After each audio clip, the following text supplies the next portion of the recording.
চলতি বিশ্বকাপে ফ্রান্সের সেমিফাইনাল নিশ্চিত হওয়ার দিনে ব্যক্তিগত অর্জনে নতুন ইতিহাস গড়লেন ফরাসি অধিনায়ক কিলিয়ান এমবাপ্পে। মরক্কোর বিপক্ষে 2-0 গোলের জয়ে গোল এবং অ্যাসিস্ট উভয় ক্ষেত্রেই নিজের শ্রেষ্ঠত্ব প্রমাণ করে দীর্ঘ 56 বছরের পুরনো রেকর্ড ভেঙেছেন এই তারকা।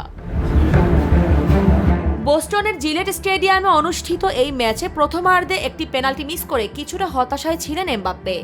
তবে দ্বিতীয়ার্ধে সেই হতাশা ঝেড়ে ফেলে বক্সের প্রান্ত থেকে দারুণ এক শটে মরক্কোর গোলরক্ষক ইয়াসিন বুনেকে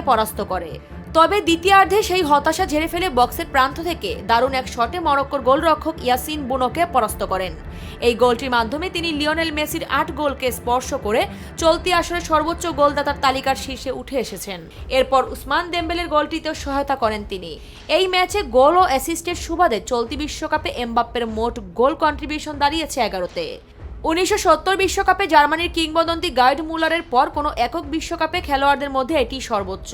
এছাড়াও 1966 সালের পর বিশ্বের প্রথম খেলোয়াড় হিসেবে টানা 2টি বিশ্বকাপে 10 বা তার বেশি গোলে সরাসরি অবদান রাখার বিরল রেকর্ড গড়েছেন 27 বছর বয়সী এই ফরওয়ার্ড। ম্যাচের 77তম মিনিটে গোড়ালিতে চোট পেয়ে মাঠ ছাড়েন এমবাপ্পে। বেঞ্চে তাকে ডান পায়ে আইসপ্যাক ব্যবহার করতে দেখা গেলে ফরাসি সমর্থকদের মধ্যে উদ্বেগের সৃষ্টি হয়। তবে স্বস্তির খবর হলো, ম্যাচ শেষে এমবাপ্পে নিজেই জানিয়েছেন চোট গুরুতর নয়। ইউএসপিএন এর প্রতিবেদনও তার চোট নিয়ে দুশ্চিন্তার কোনো কারণ নেই বলে নিশ্চিত করা হয়েছে। সেমিফাইনালে ওঠার আনন্দের পাশাপাশি এমবাপ্পের এমন অসাধারণ ফর্ম ফরাসি শিবিরের আত্মবিশ্বাস বহুগুণ বাড়িয়ে দিয়েছে।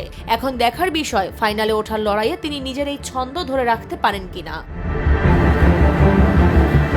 আরিফা পুষ্প, নিরপেক্ষ।